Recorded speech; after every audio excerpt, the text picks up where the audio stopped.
I'm standing between lunch and empty stomachs, but next 30-40 minutes, I would like to take you through a movie. How many of you likes movie?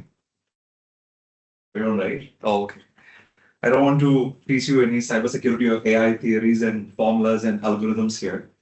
I'm going to show you a lot of very interesting real-world examples about how AI and cybersecurity is coming together. Probably, I don't know if you can see the screen.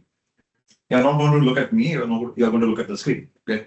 So, but before I start, thank you so much, Shinama and REVA University and the entire leads here for having me here to share my knowledge and experience. I have about 40-45 minutes, and in that one, I'm going to show you a lot of examples to you about how the world is really transforming by itself, and especially in the area of artificial intelligence and how cybersecurity is also very, very important. Okay. Before I start, a couple of disclaimers. As I mentioned, I'm going to show a lot of examples, and all these examples are publicly available. You can look into the internet and understand more about that. The second disclaimer, though you heard about my profile, I'm here in my personal capacity. I'm not going to share any of the sensitive or confidential information from my current or past organization. This is all my derived experience. Third disclaimer, anybody here less than 18 years old? Anybody? All right. Okay. So I'm going to show you some examples which is not going to be very, very pleasant or believable or digesting. And all those things are not to scare you, not to confuse you, but to create awareness. Okay. That's a third disclaimer. Now, you heard about me. I love sharing my knowledge. I started as a teacher long time back. I still support a lot of academia and universities sharing my knowledge, and also a lot of industry bodies, as a mentor and advisor. And here I am today, the same purpose. For me, when we talk about AI and cyber and all these things, right? So I personally believe whether it is machine learning or IoT technologies or cloud computing or quantum computing, cybersecurity, all these things are not just any more tools or technologies. This is how become personal. How many of you believe that? How many of you think that? These have become personal. Okay, some of you. I want to start the session with a very, very simple, brief video to show you how these technologies have become personal. Irrespective of whether you're a teacher or a nurse or a doctor or a lawyer or a student or a principal, doesn't matter, but it's become personal. Let me show you a very simple video to start the session. Open door. Door open. Radio on. Playing radio. Lights. Lights on. Protein shake. Making protein shake. New York. Loading New York. Set speed. 4. 4. 6. 6. 16. 4. 16. 4. 4. Correction. 16. Hallo. Hej Brian. Går det bra?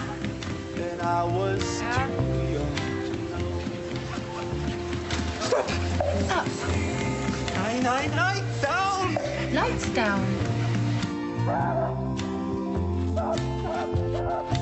Only 16. Only 16. 4. Fra en klassiker til en annen, her er Summer of 69. 69. So this is a perfect example of a smart home, which is a reality today, where all these very interesting technologies started coming reality inside our home as well, right? You have seen a lot of AIs, right? Cognitive technologies, video analytics, everything coming together, and then we already started living in that smart home. So one of the fundamental shifts happening in the world is in the past, technology was built to run the business, okay, to help the business to run. But today, businesses are getting built around technology. You got it? Fundamental difference, okay? You heard about CRMs, ERPs, HR systems, etc. Software systems are built to run the business. But today, many of the businesses are getting built around technology. I want to show you a couple of examples. Most of you are familiar with these pictures. I'm coming from Coromandel HSR. Every street has at least 2,000 vendors like this.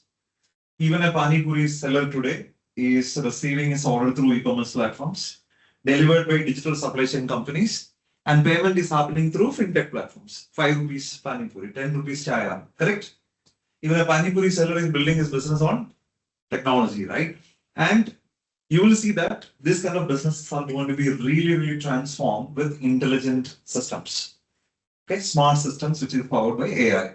And there will be, you'll see a lot of devices, machines, which will come and help businesses transform.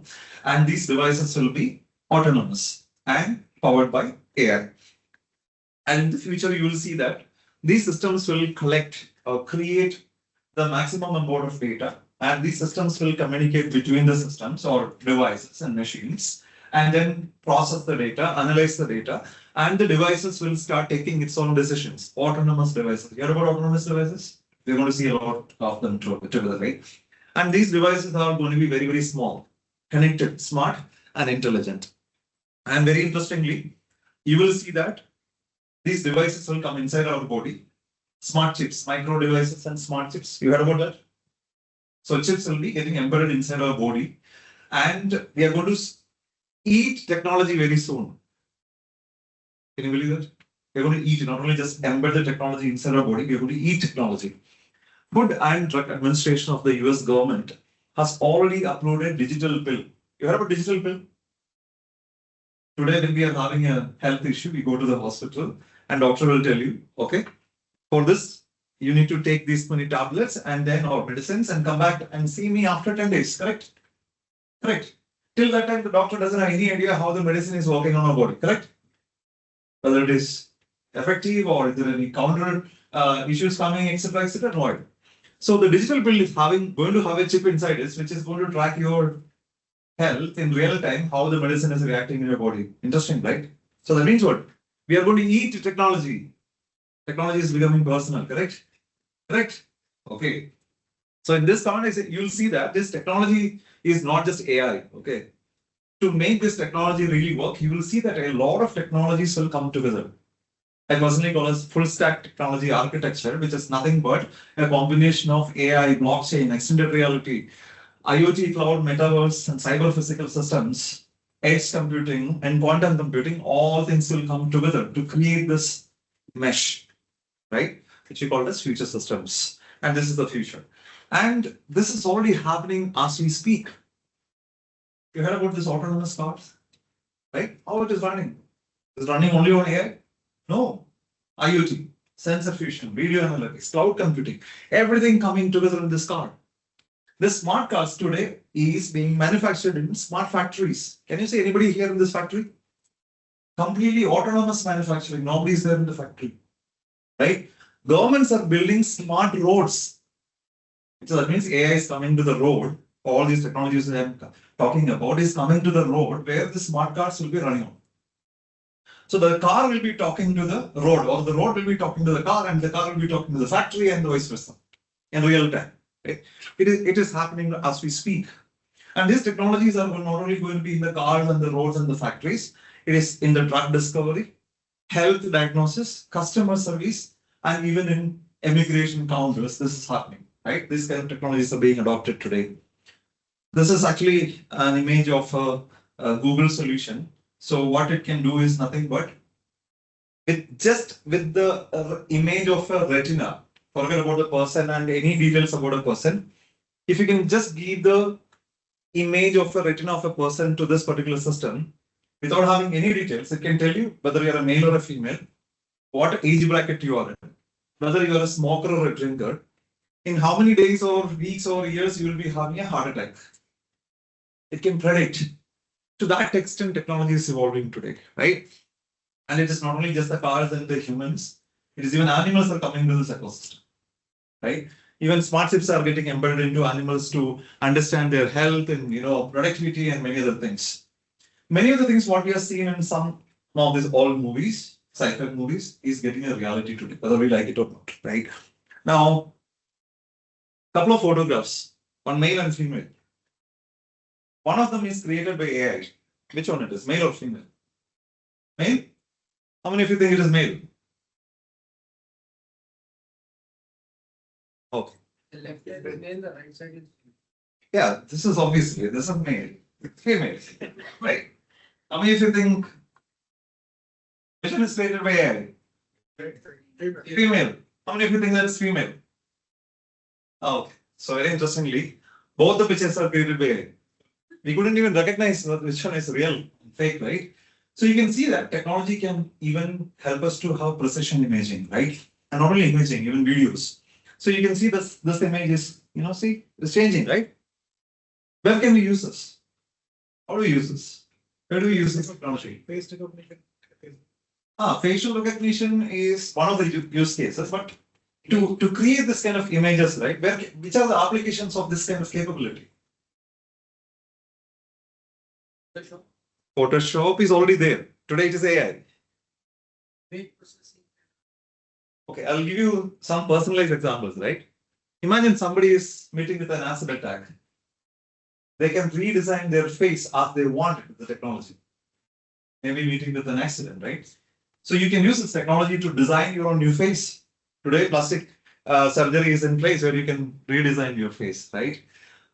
Somebody can use it in the bad way as well. That's where deepfake we started talking about. I'm going to talk about in the coming minutes when we talk about security aspect of this, right? Movie industry is big time leveraging that. You will see actors and actresses, beautiful people out there who are not real, right? And that's going to come. And it is not only in the videos and the audios. Digital humans are a reality today.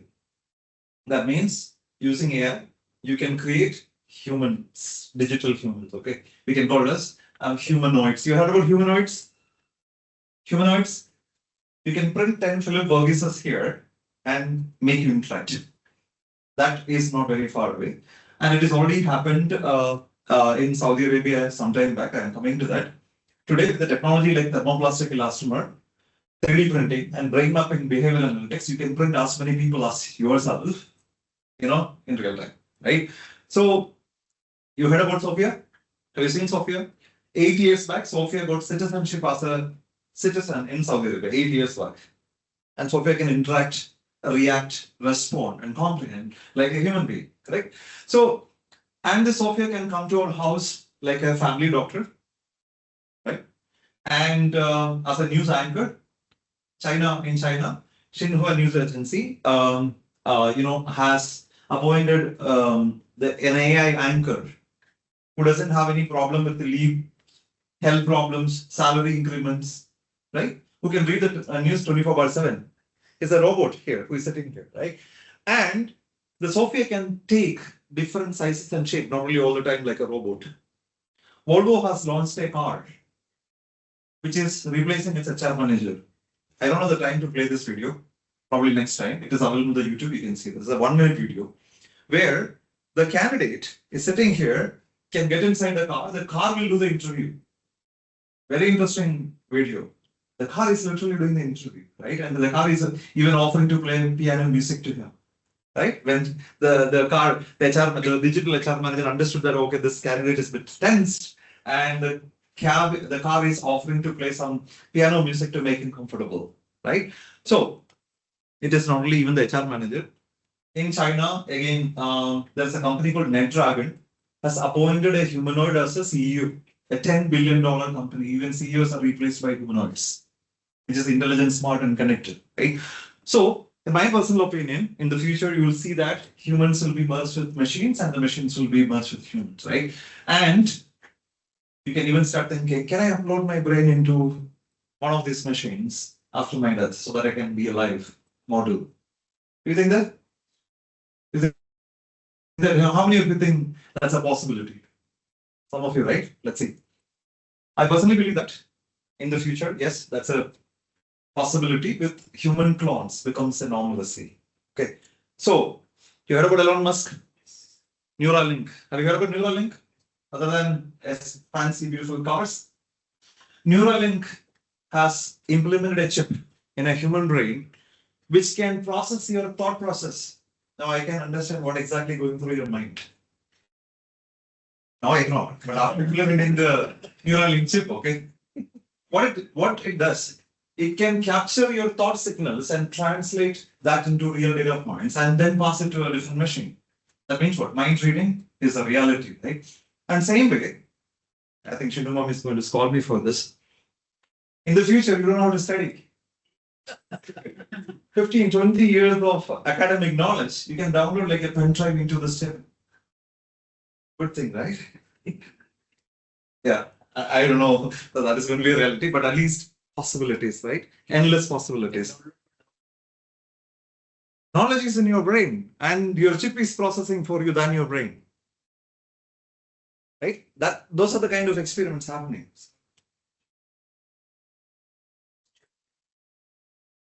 I'm coming to that. That's the second portion of my topic today. First topic is AI, right? How AI is changing the world. Because some of you are doing AI things, right? Securing, that is another important thing. That's my second part B of the session. You heard about Devin? Devin, how many of you heard about Devin? Yeah, Devin is a GPT, chat GPT kind of a GPT based AI software engineer. You just need to tell, I need an e-commerce website for my new business. Please build. So Devin will build you an e-commerce website. It's like that. But you need to have an expertise to understand whether Devin built the solution in the right way or not, or you do anything customization, right? But still, software engineers are going to be replaced. Not all the software. I think we heard from the discussion in the morning that not everything is going to be replaced, right? But obvious things are going to be replaced by these kind of technologies. So there are so many. There are so many AI and generative AI solutions are coming to the market, which is going to improve and transform the way we traditionally do things, right? It is not only just to ask the questions, like Q&A kind of a thing. So you heard about ChatGPT, Gemini, and so many things. But in addition to that, there are so many new GPT solutions that are coming, which are going to help you do research, create videos, websites, applications, create images, and will also help you to do preparation for your career growth, your analytics. You can just upload an Excel sheet and ask, please create our beautiful reports in a visualized format for me. Yes, there are GPT solutions which will give you Power BI dashboards just like that. Not Power BI, but visual dashboards just like that. So technology is coming so fast, right? The question is actually what kind of skills we need to have in the age of generative AI or AI. So a few of them is typically people look into a lot of certifications. But what is really required is developing relevant skills. And that is where continuous learning is extremely important. Having a degree is like this, but having a skill is like this. What kind of skills? And that we need to continuously learn to develop the skills. And the skills are beyond technology today, right? I'll come to that probably in a few minutes. The fundamental message what I'm trying to give here is when it is coming to cybersecurity and AI, you will come across hundreds of certification programs and courses. All are good, but that may not help you to reach your fullest potential. What you need to build is nothing but skills. And in the industry, another fundamental changes happening. Designations are having lower values today. You can have a fancy designation in a Global Capability Center GCC, where your role may be a database administrator. Your title may be Executive Vice President or Executive Director.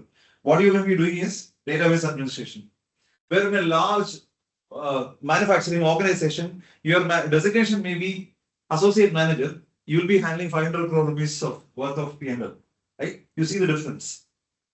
Designations are going to be replaced by roles in terms of relevance. Right? Certifications are going to be less relevant, where your skills are going to be more relevant. So, and here is where how do we really reach there? There's nothing but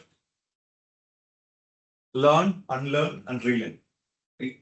And the second one is skill, upskill, and reskill. Whether you are a student or a teacher or a CEO or an HR manager or a trainee, doesn't matter.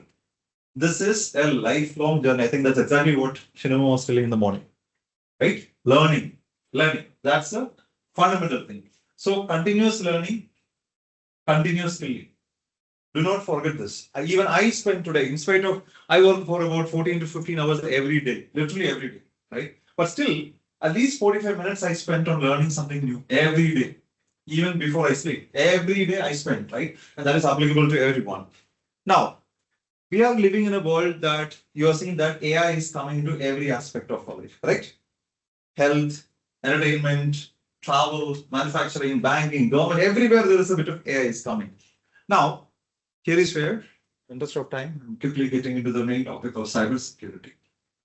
Is everything really safe? Yes, a lot of fancy thing, but is it really safe, right? The question is, in the past, we knew a lot of threats in the past. We knew how to defend them. Traditional threats and attacks and risks. What are all those? Burglary, right? Stealing things, kidnapping, right? Mob lynching, murder, rape. Those are traditional threats, correct? Before all the technology came into the world. Then we knew at that point we knew how to defend it. Then slowly, new threats were started coming, and we didn't know how to defend. We're still figuring out how to defend. But today we are living in a world. There are a lot of unknown threats, and which we don't have any idea how to defend them. Do you agree? I'm going to show you in the next few minutes what kind of threats and risks and attacks are really happening in the intelligent, smart world out there, which is powered by AI, and what kind of skills and opportunities out there. I mean, we need to develop, and what kind of opportunities and challenges are out there. So there is a book called The Art of War by Sun Tzu. How many of you heard about this? Very interesting book, okay? Very interesting book. How many of you seen Game of Thrones? How of you? Oh, okay, I'm a big fan of Game of Thrones. You can learn a lot of strategies about war, right? War and winning and attacks and threats in the book. So Sun Tzu is telling in that book, he's saying that if you know yourself and if you know your enemy, you don't have to worry about the result of your battle. You will win because you know the strength and weakness of your enemy, and you know your strength and weakness. You don't have to worry about the result. You will win.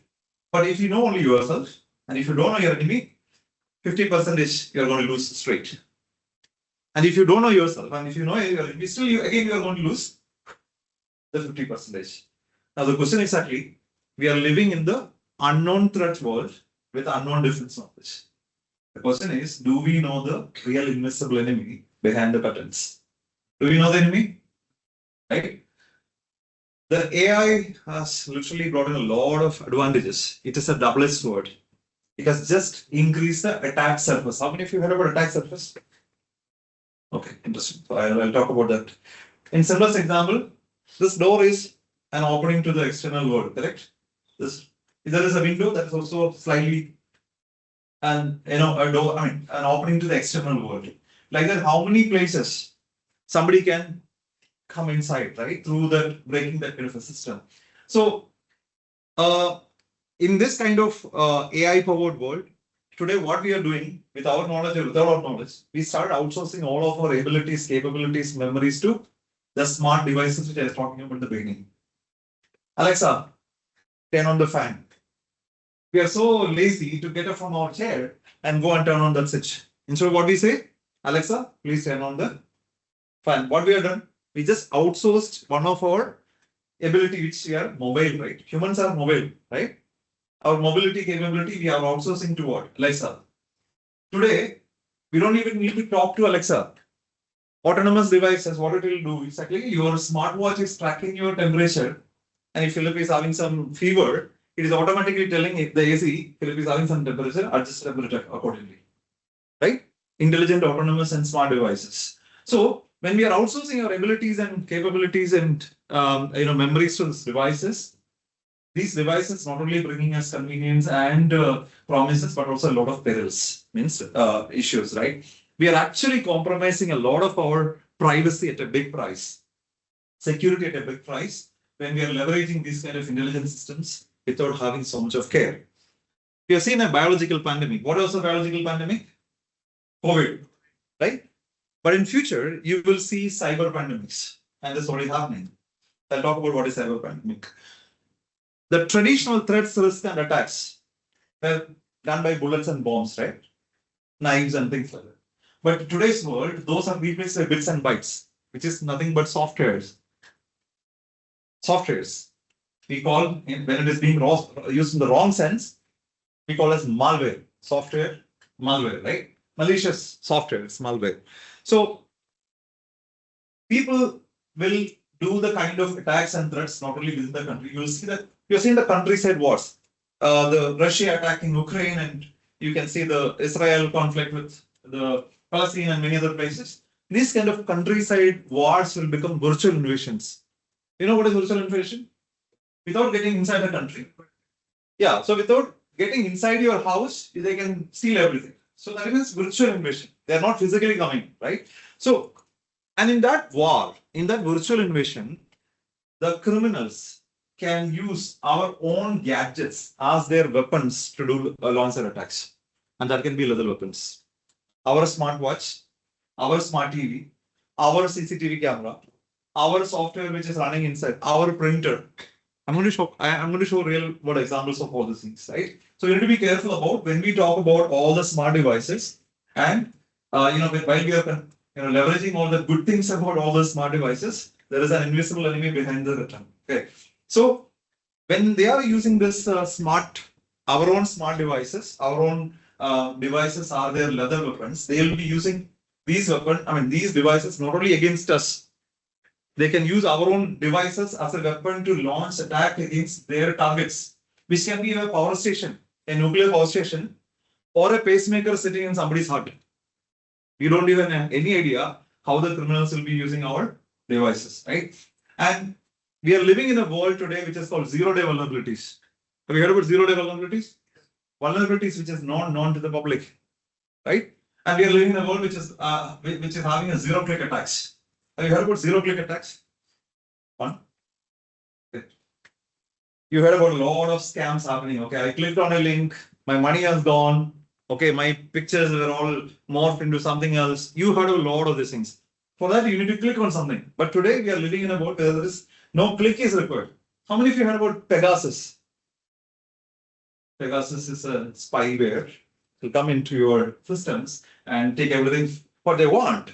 You don't need to click on a software like that Pegasus to get that kind of an install. Today, there are so many different kinds of Pegasus solutions available in the market, right? In a cyber wars, the World Economic Forum has released a report, and they told that in that report it says that cybersecurity is one of the top 5 risks to the global stability. It is not poverty, it is not climate change, it is not economic situations. Cyber security, cyber threats is one of the most important things for the global stability. Maryland University has done a research. This is about 6 years back. And they came up with a report saying that every 1 minute, more than 3,000 target attacks are happening in the world. Every 1 minute. Then you can multiply, right? Every hour, how many, every day, how many targeted attacks. Targeted attack means somebody is targeting. Yes, I want to attack you, Somebody is really targeting, right? And recently, British Telecom has published a revised report of the similar nature. They found out that every second, 500 attacks. Every second, more than 500 attacks are happening across the globe. Right? When these attacks are really becoming successful, the question is actually, are we even knowing that somebody is attacking us? Are we breached? Do we know? Unfortunately, we don't even know. As per IBM reports, it will take typically around more than 6 months to understand that somebody has come inside your organization or your house and really did a breach and taken away everything what they want, right? And typically it takes more than 8 to 9 months to really recover from that whole breach situation, right? That's the scenario. Now, as per IDC report, in the next few months, we are going to have about 50 billion connected devices in the world. 50 billion connected devices. That means what? The CCTV in my house can be connected to the smart door in REVA University through some connections across the world. Got it, right? Which can be connected to the Tesla Model X car, which is running in the US. Which can be connected to the traffic signal in Australia. Those are all intelligent and smart and connected through the internet. Correct? So what does that mean? Cyber criminals today have 50 billion entry points to get somewhere. Got it, right? Attack surface is just like that increasing because of the AI and smart intelligence systems adoption. In a smart car, autonomous car security is very, very important. In a smart car, more than 30 areas cyber criminals are targeting today to breach. The infotainment system, where we see music and movies and things like that. The braking system, right? anything, telematics, all the ECUs, all these things are today target for cyber criminals to launch attacks. What happens if a smart car is getting breached? Assume that we are traveling in a smart car with the family. And we say, okay, take me to Coromandel or Bombay, right? We don't need to know the routes, nothing we need to know. The car will automatically take. If somebody is taking the control of the car, instead of taking right, it can take left. Instead of decreasing the temperature, it can increase the temperature like anything. On a highway, when it goes 120 km speed, it can apply a sudden brake just like that. Or it can lock inside and make a fire. And everything can be done by a person sitting outside somewhere in the world using his mobile. Possibilities. And these things are real. It is not a fancy story. When Tesla launched Model X car, even before to the market, ethical hackers, you know ethical hackers, right? Ethical hackers hacked this Model X car in less than 90 seconds. This video is available on the YouTube. You can see that how they hacked it. Model X car running into hundreds of thousands of dollars car is getting breached. So you don't need to get inside the car to take away the car, right? So virtual invasion. I was talking about virtual invasion, right? It is. If the car is getting hacked, your road also can be getting hacked, correct? Because road is also running on AI and smart devices, right?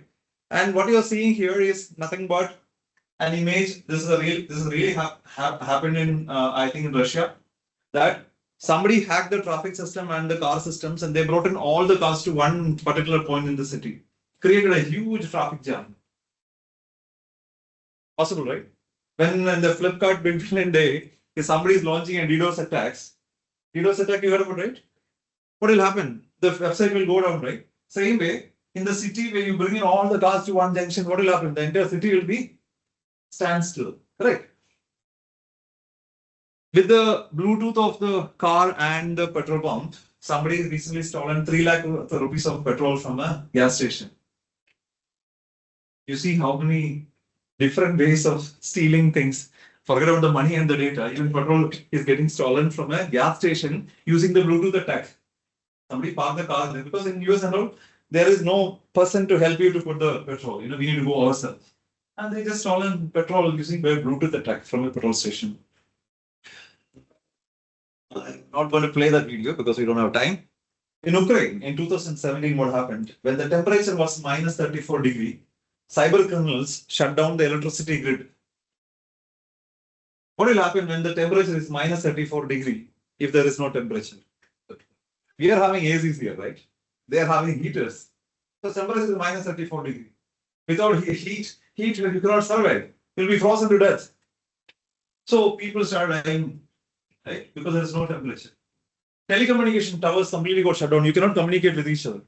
Flights cannot land. People in the ICU started dying because there is no electricity, right?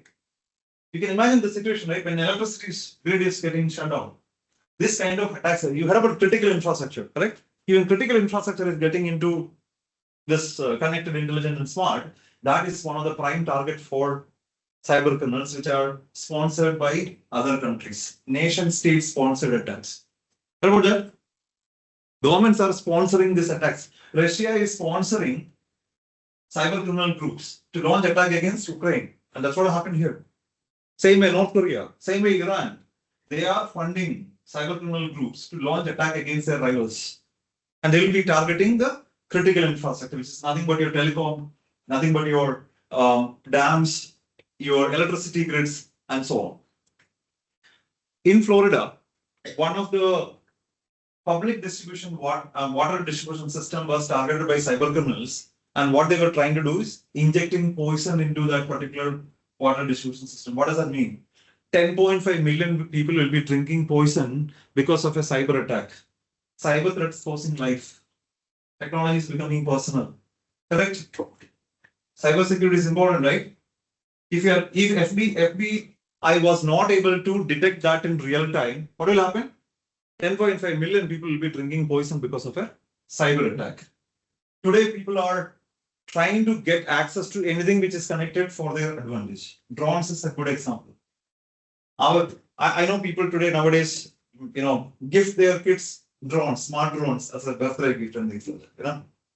So imagine a situation, some hacker is hacking our own drones and then using it for bad purposes, maybe for drug smuggling, illegal surveillance, right?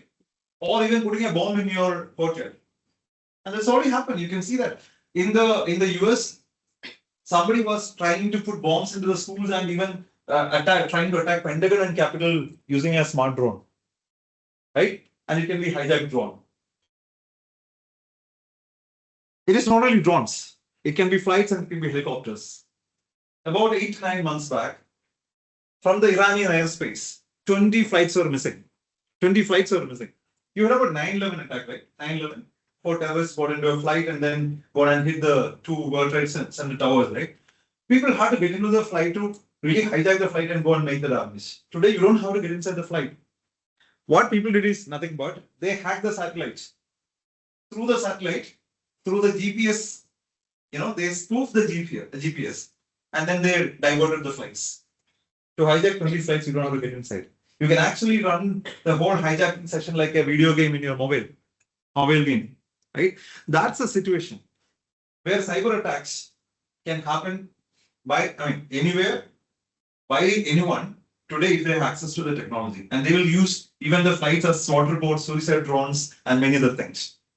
If the flights can be hacked, your HR manager can be hacked, correct? The star can be hacked. Your CEO can be hacked because these are all humanoids, machines, connected, smart, and intelligent. And if all these things can be hacked, the first thing what we have seen at the beginning of the session is nothing but the smart home, right? That can be smart. That can be hacked. Yes or no? Right? So any of the things what you see here can be hacked. It can be your TV, fridge, CCTV camera, Wi-Fi router. It can be anything. And just to give you an example, in Florida there was a casino, and in casino, millions of dollars every day chance around, right? And they were trying to break into the casino to steal money, and they couldn't. And they were always looking for point of entry. And one day they found out that at the reception they put a new fish tank. Fish tank is also a smart fish tank. It has sensors. It can be connected to the internet. Everything. They found out in a sensor that it has a vulnerability, which is controlling the temperature, lights, and other things inside the fish tank. It has a vulnerability. They breached that and got inside the casino. A sensor inside a fish tank can be exploited by cyber criminals. Our own printers in our house can be exploited through the Gmail, and it can take a copy of whatever is happening, whatever we are scanning in our home. Imagine if that is happening in an intelligence unit where they are printing and scanning a lot of documents. Everything can be stored by somebody through the printer by itself. You know what this is? Vacuum cleaner. Have you seen vacuum cleaners, the homeboard vacuum cleaners? Earlier, the vacuum cleaners of this size. Today, it is coming in the size of a lunchbox. So LG has launched a smart vacuum cleaner, which they call as homeboard. And Checkpoint is a security company. Their ethical hackers discovered a vulnerability inside the smart homeboard. Okay. The smart homeboard, just like any other device, it has camera, sensors, audio, mic and everything. Because you need to say, hey, homeboard, clean that area, right? It will automatically go and clean. And today you don't have to tell. It will automatically discover, and because it has a camera, wherever there is a dust, it automatically goes and cleans. The problem is, today somebody can hack your smart vacuum cleaner and record everything what happens in your private bedroom to the gossips what you talk in the kitchen. If this is not secure. Possibility, right? And it was a possibility, and Checkpoint already discovered that. About 8 years back, I think 8 or 7 years back, in Kerala, there's a small town called Calicut. One lady's naked pictures were all around the internet. And then they've given a police complaint. And the police thought that, okay, some neighbors came and put a small camera or, taken the photograph whenever the lady was changing the dress. But after the investigation, after the cyber cell has taken over the investigation, they found out that the culprit is the TV, the smart TV which is kept inside her bedroom. Somebody hacked her husband's mobile in Dubai, and through the app in his mobile, which was used to configure the smart TV in Kerala, they were able to make a connectivity. And even when the TV was turned off, not switched off, the camera was opened, And when the lady was changing the dress, that somebody was able to record everything and send it out. Possible. Real case happened 8 years back, 7 years back. This is the real screenshot of a CCTV camera which is called Ring. Ring Central is one of the leading CCTV companies in the world. A cyber criminal has come inside the house, virtual invasion, and when the parents were not there, and the cyber criminal was ordering the small kids inside the house to do very, very bad things. Otherwise, they are blackmailing things. Virtual invasion. About, I am sure all of you might have heard about About. About is a healthcare company. And they manufacture not only drugs, but they also manufacture a lot of healthcare devices. One of the pacemakers they manufactured, one of the lots, there are about 465,000 pacemakers had a vulnerability. FDA, Food and Drug Administration of the US government, has detected that vulnerability just in time before those 465,000 pacemakers gone into other people's heart. If that was not discovered, what can happen? I'm sure that all of you might have heard a news in the recent past. I think in the Middle East, all the walkie-talkies were exploding. Pages were exploding. In Palestine, same way, somebody can make your pacemaker inside your heart can be exploding just like that, remotely with a click of a button by sitting somewhere else.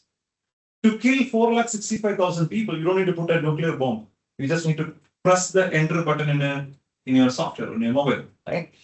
So it is not only just the pacemakers.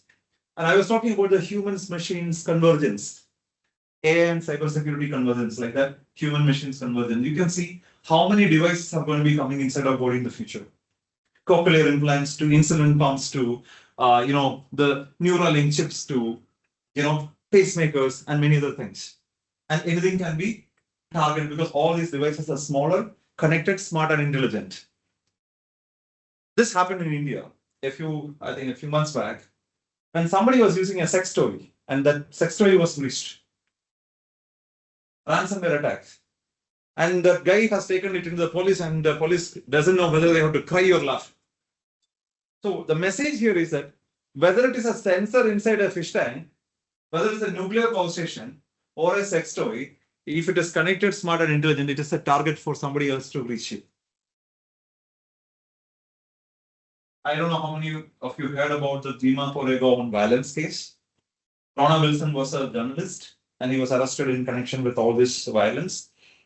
The reason was, in his laptop, the police discovered a lot of documents connecting him to the violence.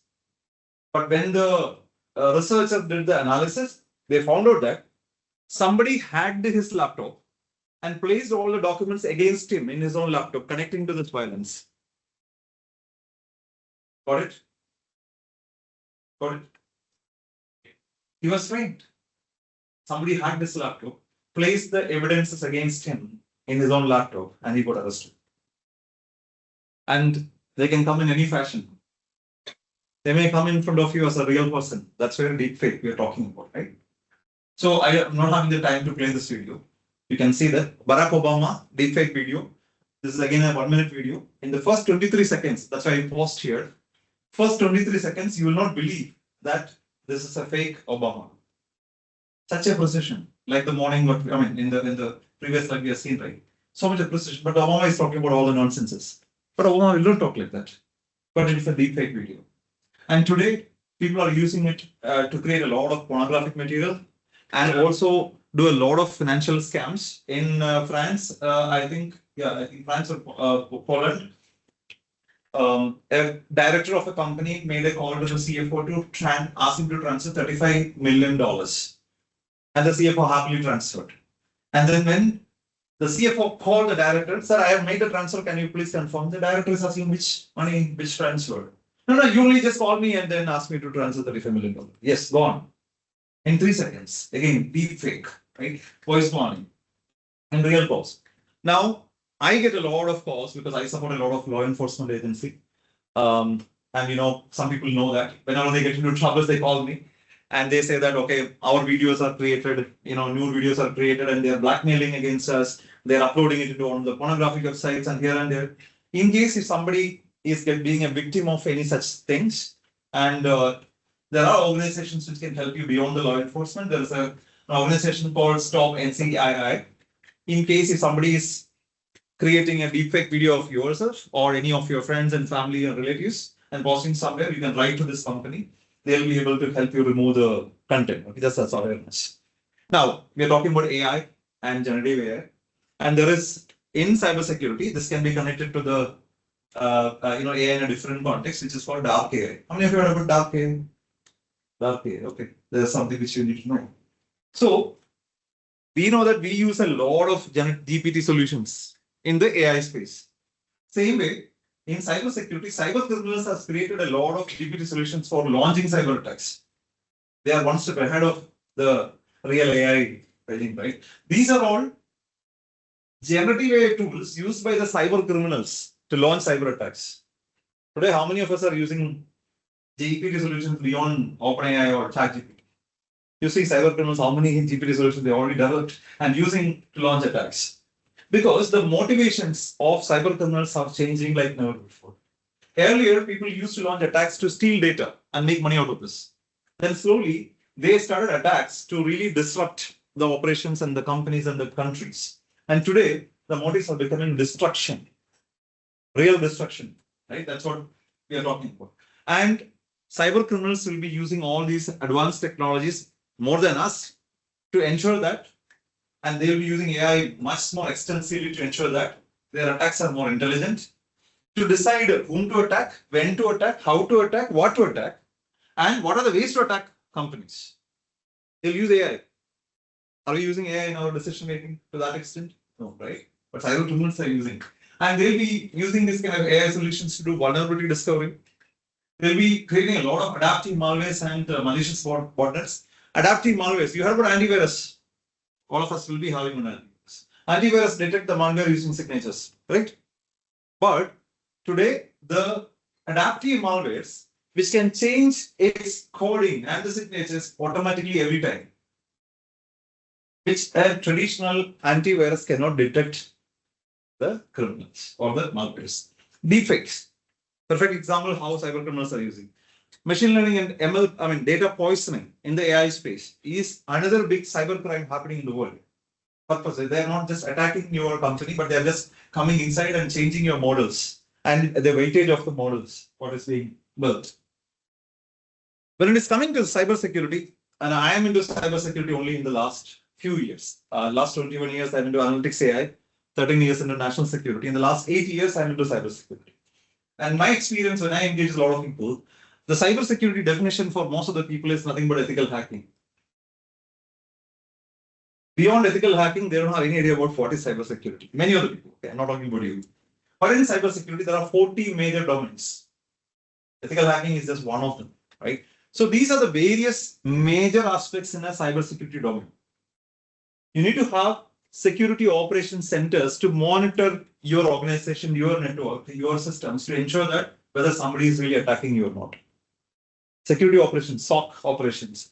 You need to have infrastructure security, your networks, firewalls, and things like that. You need to have governance and risk and compliance to ensure that you are adhering to a lot of regulatory frameworks. HIPAA, GDPR, DPDP, right?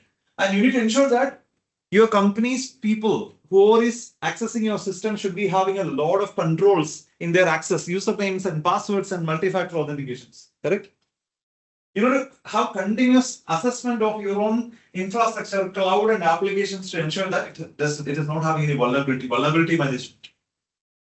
You should ensure that you need to collect as much as intelligence available from the various sources to ensure that nobody is targeting you. Or if there is a vulnerability that is as a zero-day vulnerability, you need to ensure that those vulnerabilities are not there in your organization. Threat intelligence, contextualization, correlation. There are plenty of area. Your digital identity, your incident management, your SOC operations, your vulnerability management, everything is moving to cloud today. Cloud security. You're deploying a lot of applications, and you need to ensure that applications are secured by doing a lot of application security scanning. SaaS Dust. What about SaaS and Dust? API security, container security, microservice security. There are plenty of such things. I hope you will be learning a significant portion of this as part of this therapy. So cybersecurity is beyond ethical hacking. Okay. So there are plenty of things to come. And these are some of the regulatory frameworks governments are trying to enforce to ensure that industries are building the right secured resilient systems. Now, autonomous security and intelligent defense is the future. Autonomous security, where AI is coming to security.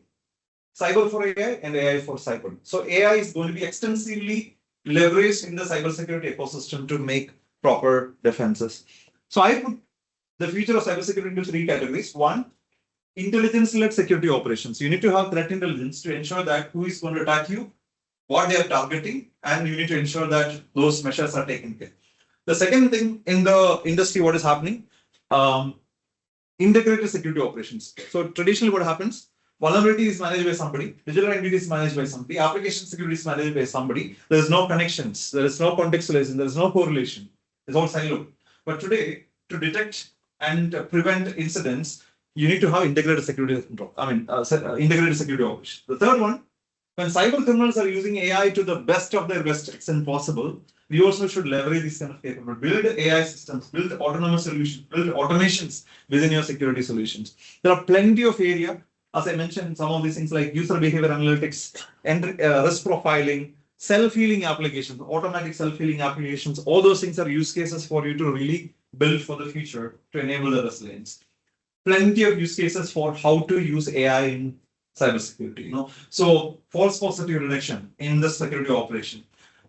Intelligent contextualization for your vulnerability management, asset risk profiling based on behavior analytics. Asset can be people or your infrastructure or can be your applications. Plenty. So in the interest of time, I'm not going through each of these things, but I'm sure that you'll be learning a lot of these things in your courses in the coming days. Let me skip some of the things. There are plenty of generative AI solutions also in the cybersecurity which you can leverage. Droid GPT, Threat GPT, Bob GPT, these are all generative AI solutions which are coming for the good security use cases, right? So you can leverage some of these technologies and capabilities. Plenty of frameworks are out there in the ISO, I hope all of you heard about ISO, right? ISO, NIST, they are releasing a lot of frameworks to ensure that how can you leverage these frameworks to build the best intelligent resilient systems. Plenty of frameworks. From a common layman point of view, I always put two things into perspective. One, I've seen a lot of attacks and threats across the world. Most of the time, the root cause is nothing but some people, some organizations are missing the basics. Not because of having the highest sophisticated tools and technologies. Just because of people are missing the fundamentals and basics, the breaches are happening. Even in our personal life also, if you look at, if you are getting breached, because we are missing some of the basics and fundamentals. When somebody is sending you a link message saying that you want a lottery, click here to get your 5,000 rupees, 50,000 rupees, happily we go and click without even looking at it, right? Fundamentals and basics. So I just put about 10 cyber commandments as basic things to ensure that individually, personally we are safe. And I also have 10 commandments for the corporate level. First of all, personally, we should ensure that we use very strong passwords. We need to change it very regularly. Not only passwords, we also need to have multi-factor authentication enabled. We need to back up our data, whether it's mobile or laptop. We should be backing up our data at least in a month. Every month, we should be buying a pen drive or hard disk and backup. Treat all the emails, all the messages coming to you as postcard, not like an envelope. You know the difference between postcard and envelope? Postcard you cannot open, right? You can only flip it down. But envelope you can open. But treat everything like a postcard. Why? Because once you open, and that's where the risk could be, right? Before trusting anything, you need to verify. I'm sure you'll be hearing about a concept called zero trust. Zero trust is nothing but trusting nothing. Person, device, network, applications, cloud, anything. You cannot trust anything. But verify before you trust. That's the concept of zero trust. Good browsing practice. Ensure that whatever you are getting into, having HTTPS enabled at least, right? The security that log sign you need to look at it. And you should be smart enough to really understanding a phishing thing. Phishing can come mostly into the email side of it, right? But today you have phishing, smishing, wishing, and cushing. many of you heard about phishing? Phishing? QR code based scams, right? Somebody will send you a 50 rupees and say that, oh, sorry, accidentally I transferred it. I'll send a QR code. Can you pay me back that 50 rupees by scanning this 50 rupees? You will scan all your mobile data and all your applications people can get inside, right? So, smart enough. The ninth one, I think the most important points are the last two. In case, if you are breached, do not suppress it. Reach out to people who can help you. I get so many calls, a family saying that they are going to suicide. The night 11:30, 1:30, 2 o'clock in the night and all, I get so many calls. They are going to suicide because we are breached and our pictures and videos are all around. They are sending it to all our family members. We are done. Do not panic, right? If you are breached, please take the expert help. Reach out to the police. There are so many people who can help. And the most important thing, create awareness. I'm here to create awareness. Learning, right? Learn as much as possible. Why I shared all these examples to you? Because many times, when we are getting into a breach situation, people, I couldn't even imagine that this can happen. Because they are not aware. Awareness is the number one fundamental thing that we need to have. And we need to ensure that our ecosystem is also aware. In the corporate, when you are working on cyber system, building future cyber systems, typically cybersecurity is the last leg in a corporate. When you're developing an application, testing. Okay, in that one only people will do that. But cybersecurity has to be in the front, in the beginning, right? Secure by design. Security has to be right from the beginning at the design phase, shift left approach. Security has to be an integrated thing, not just like application. I look at only at the application. You need to look at data security. You need to look at the access controls. You look at where your applications are hosted and from an infrastructure point of view, and so on. Then applying AI into the cybersecurity, right? Building cognitive security operations. The traditional way of approaching cybersecurity is changing in the corporate. People are always looking at threat-based detection. Okay, if there's a threat, let me look at it. But today that is changing. Organizations are moving towards a risk-based approach. So how do you build that risk-based approach? And cyber defense at the edge, because this is going to be connected, the speaker is going to be connected. We need to ensure that the defense is at the edge. It may be a small vacuum cleaner inside our house or the smart door. As actually last week when I went to Kerala, actually I was so surprised there is no lock to the door. Only one thumb impression or a CCTV camera, small camera, facial recognition or a thumb impression. That's it. No key. Connected to the internet, right? So you don't need a key. So the thing is actually security at the edge, right? And security has to be embedded as a culture, not just as a tool or a technology in the organization. Zero trust, fundamental, right? Do not trust anything. Even if your CEO is calling and telling, don't trust. Verify whether it's the real CEO or not. And supply chain ecosystem. To breach us, cyber criminals don't need to attack us. They need to attack anything which is connected to us. Our partner, vendor, supplier, contractor, our agencies, anything, right? So supply chain ecosystem is very, very important. From a career point of view, yes, there are more than 30 lakh opportunities out there for cybersecurity professionals today, which is not meeting the demand. Plenty of opportunities.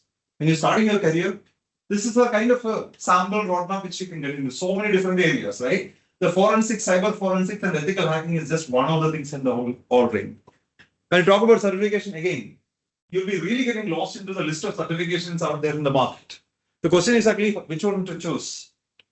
My recommendation would be have a holistic understanding of this whole different ecosystem within cybersecurity. I was talking about 40 domains. Some of you may be not interested in a lot of coding. GRC could be, governance, risk and compliance could be a good area to look at. Got it?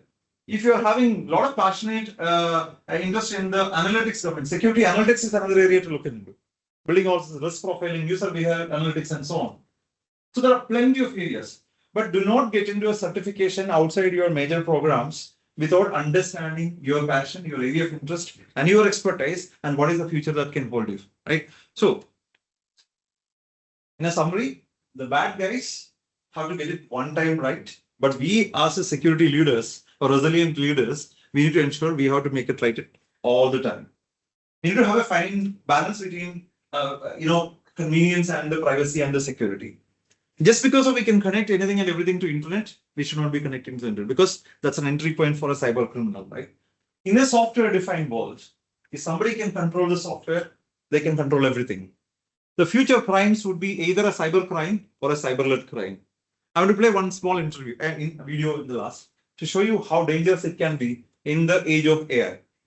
Former pilots directed almost 3,000 precision strikes last year. We're super proud of it. It allows you to separate the bad guys from the good. It's a big deal. But we have something much bigger.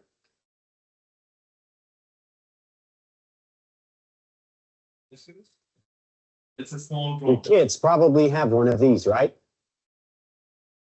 Not quite. Small drone. It's small. Hell of a pilot? No. That skill is all AI. It's flying itself. Its processor can react 100 times faster than a human. The stochastic motion is an anti-sniper feature.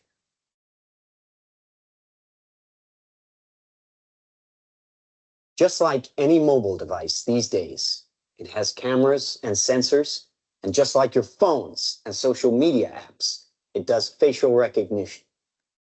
Inside here is 3 grams of shaped explosive. This is how it works.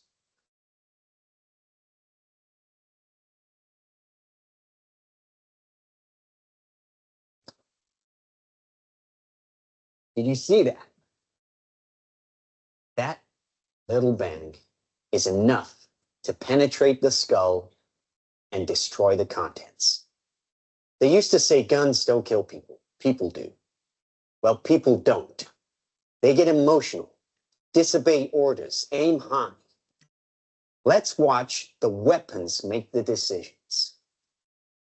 Now, trust me, these were all bad guys. Now that is an airstrike of surgical precision. It's one of a range of products. Trained as a team, they can penetrate buildings, cars, trains, evade people, bullets, pretty much any countermeasure. They cannot be stopped. Now, I said this was big. Why? Because we are thinking big. Watch. A $25 million order now buys this. Enough to kill half a city. The bad half. Nuclear is obsolete. Take out your entire enemy, virtually risk-free. Just characterize him, release the swarm, and rest easy. Dumb weapons drop where you point them. Smart weapons consume data. When you can find your enemy using data, even by a hashtag, you can target an evil ideology right where it starts. You've seen that an AI-powered smart drone, right? You just need a hashtag. You don't need the name and nothing. It can go and discover and profile you and then come and hit you like an animal. I was telling that $25 million is good enough to kill the bad half of the city, correct? All the bad people. You don't need to put a bomb into a school to kill 2 terrorists inside a school, right? We're killing hundreds of students or kids. Now imagine if this is being hacked by the cyber criminals. They can kill the good half of the city, correct? That's the thing. And you're seeing that how this is all working? All AI. The smart drone is nothing but all AI. I personally believe that if there is a World War III, and it will be a cyber war. The only limitation in the cybersecurity world is imagination. If you can imagine, we can. We are all under constant attack. At least that's what I think I was able to help you understand. It's not about if I'm attacked. It's all about when I'm going to be attacked. Or am I already breached? Now, instead of reacting and repenting, I think we should be able to predict and prevent. Instead of detecting and just responding, we should be proactive and protect our systems. Yes, we are already at a war, which I think all of you have seen, with the invisible enemies. The invisible enemies were nameless, faceless, and stateless. And we all have a collective responsibility to make the world smart, intelligent, but at the same time, safer and better together. With that, Thank you so much. I hope you enjoyed the session. Any questions? Otherwise, we can apply. Yes, yes. If anybody has Thank you. questions. Yeah. I need to like you absolutely malware, right? What happens if some criminals use ransomware as malware and advanced ransomware? Will it be able to how we can detect it if it is attacked by the APT group like Prathivir? Yeah. How will we respond it? So first of all, prevention is better than cure, fundamental, right? See, we should be ensuring that that ransomware attack is not a successful attack by the cybercriminal by us, first in place. So once the ransomware attack is successful, very difficult. We should be, how can we counter this? First, if you have the intelligence in hand that somebody is targeting you and there is a potential ransomware attack, we can leverage the intelligence. Now, second thing is actually, even if you don't know, we should be extremely careful that we're not clicking on any suspicious emails or links or taking calls or downloading applications or going to websites, which can happen. We should be very careful. Third thing, in the event of unfortunately that ransomware attack happened, what will happen? Your all data is going to be encrypted or getting deleted. You're not going to have the data recovery. That's why one of the 10 commandments I was talking about, back up your data regularly. At least you have your data, your systems can be. But that's the regular way of ransomware was as to that they had a fund prevention. Yeah. Back way. Yeah. But what happens if it is an advanced AI-based ransomware?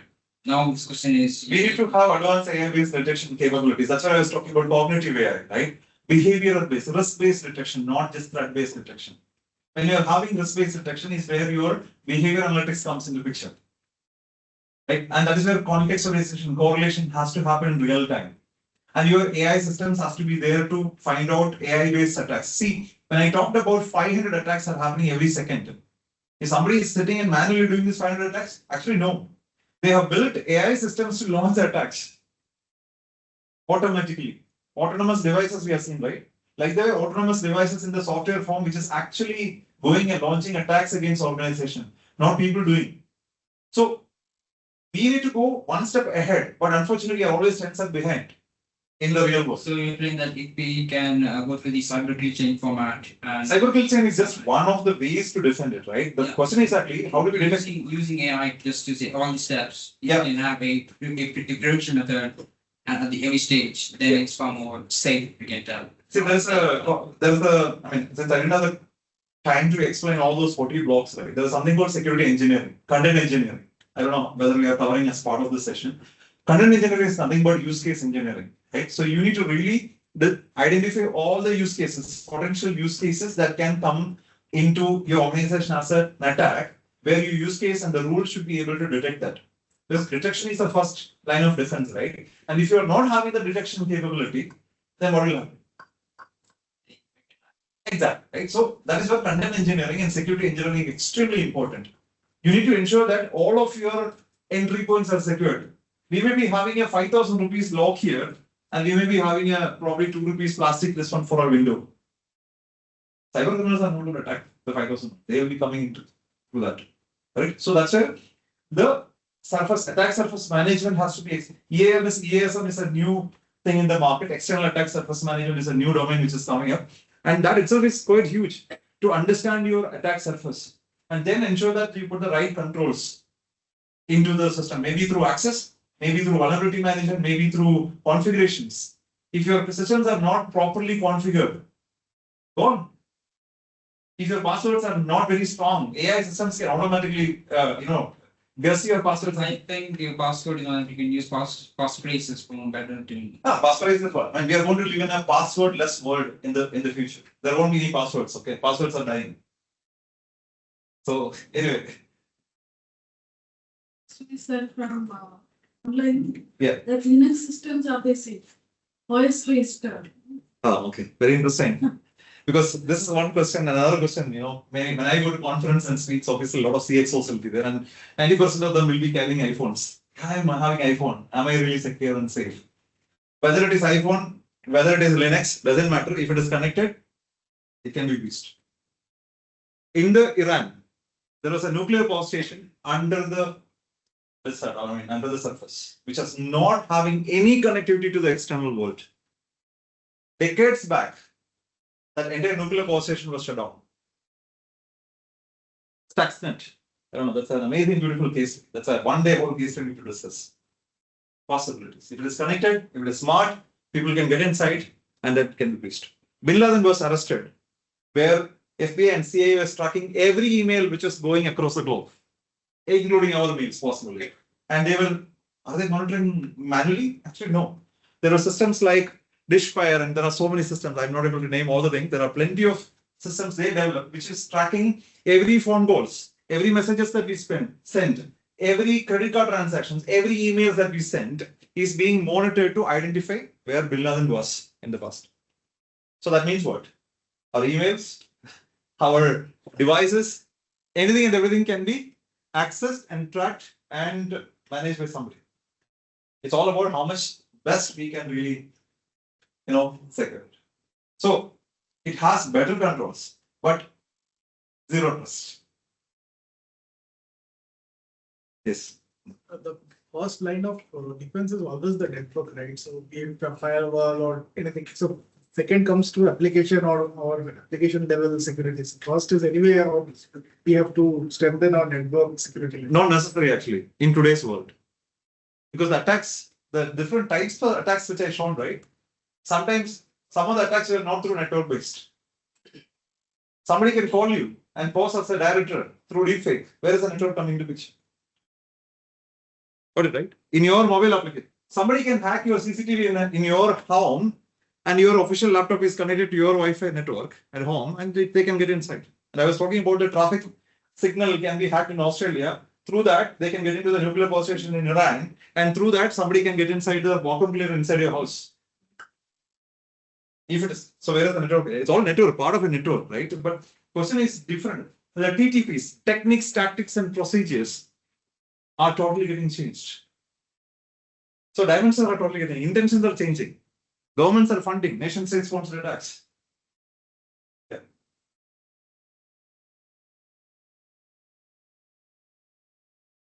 That's the last question.